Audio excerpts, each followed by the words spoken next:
Got to try and stay youthful. Got to stay in shape. I'm not in bad shape. I'm not in good shape. I'm in no shape, really. I don't do it. This little walk I'm doing right here is the most exercise I've got all day. I was in my bed until showtime. I don't do anything, you know? And the body's starting to change. Once you get 47 and past, and some of the gentlemen in the audience who are that age, they can attest to this. The body starts to change, right? Little things are happening. Like I took a nap this afternoon. Just laid down to take a nap. Only my foot fell asleep. What the heck is this all about now? Do our body parts take shifts as we get older? That's what I think what happens. You get to a certain age, your body parts do whatever they want to do. They don't tell the rest of the body. You ever been in the kitchen, you can't open a jar? Maybe your hand was up all night. You don't know.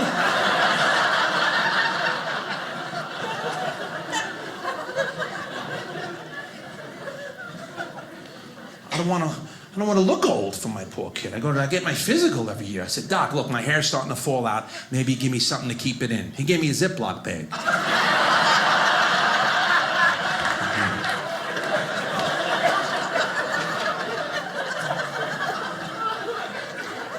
That's why I'm glad I got married, because getting older and being single is tough. You always got to look good. I'm trying to look good now just for my daughter. I don't want to embarrass her, you know? I shaved my mustache because my friends kept telling me, Chris, with a nose like yours, why underline it?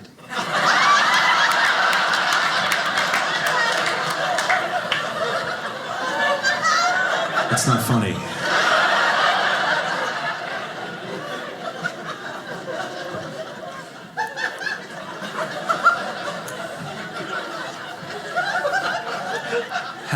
How to get life insurance now.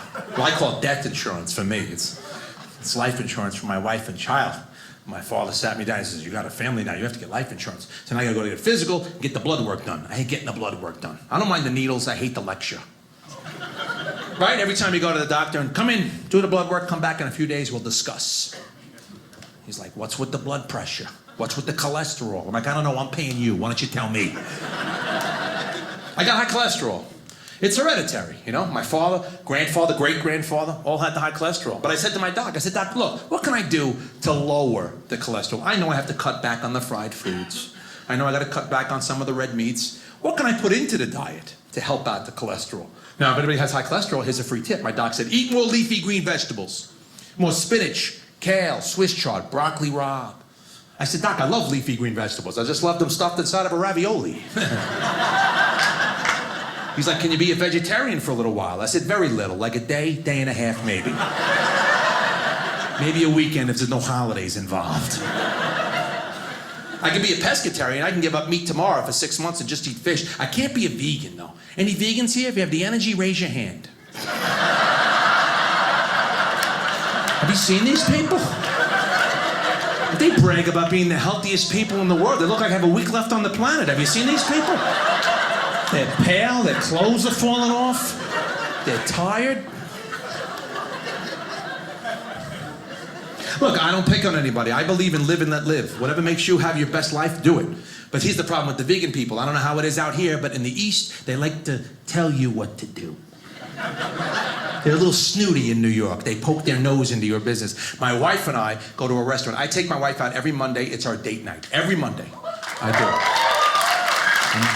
Believe it or not, I am a romantic.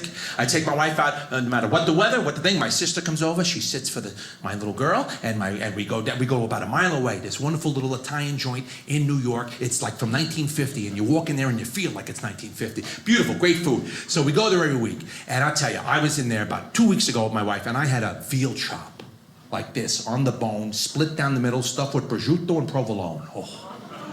Broccoli rabe, sauteed in garlic and olive oil. A little linguine over here. This is what happens as you get older. You remember the meal. Because my friends are like, you are so good to your wife, you're so romantic, you must get good loving at home. I said, I don't remember, but the meals are fantastic. My wife was eating like chicken parmesan, and over walks a tourist. And she was a vegan. And she was chatty. And you know how much we love that. She stops at our table. Thank you. She was very nice for a few minutes, but then she went into her little protest. She looked down at our plate. She's like, do you know how cruel it is the way they murder these animals? Here we go. I'm like, go ahead. She's like, do you know what eating this food is going to do to your health? And that's where I got her. Right there, I nailed her. I said, lady, hold on. My grandmother just turned 102 years old this year. She looks at me, she goes, your grandmother eats meat? I said, no, she minds her business.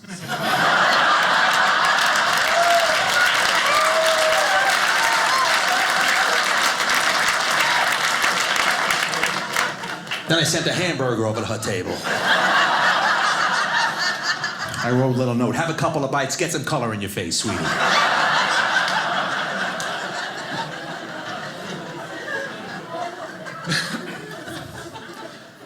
Gotta try and stay healthy. Gotta try and be disciplined. I got a little girl. She's already 7 months and 2 weeks, and she's got me wrapped around her finger. My wife doesn't want a spoiled child. I don't want a spoiled child. We have friends with spoiled children. And they just get whatever they want. They don't have to do anything for it, these kids. I have friends back in New York. Tell me this isn't insane. On Halloween last year, they spent $242 on costumes for 2 children. $121 a pop. Isn't that insane? Everybody here, take yourself back to when you were a little kid. You ever have a costume that was $5? No, you were lucky if you had what I had. Your mother cut 2 holes in an old sheet. You're a ghost. There you go. You're a ghost. One year, my mother had a brand new white sheet and she couldn't cut it up. So she just put it over me and said, you're a piece of furniture being moved.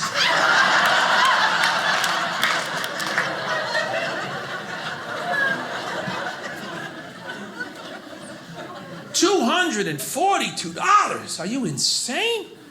We didn't have that. We had homemade costumes. We couldn't even get my mother and father to shoot the lock off the wallet and get us that costume from the department store, the one that we all wanted when we were little kids. If you grew up in the 70s and 80s, we all had the same costume.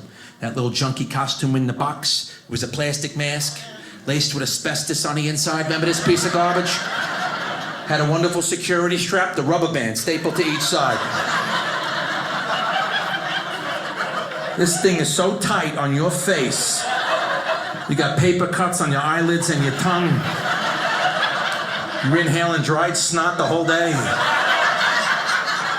Wasn't all your snot because you switched the mask with your friends a few times.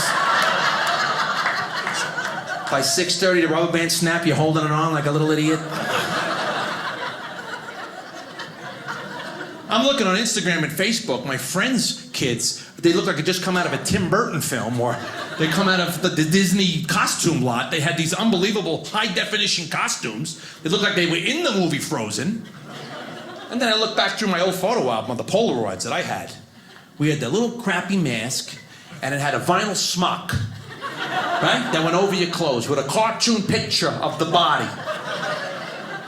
And no child safety, may I interject. We had no child safety when we were all growing up, because that costume that our parents put on us, there was a warning on the side label that said highly flammable, right on the box. My mother's ashing cigarettes and inches over our heads. That's what trick-or-treating. She's like, roll around, yoga out, roll around. Hurry up, stop, drop, and roll, let's go. Will you go put your brother out, please? Put your brother out and ring the doorbell. You guys got 26 minutes. My stories are coming on. They were trying to lose us.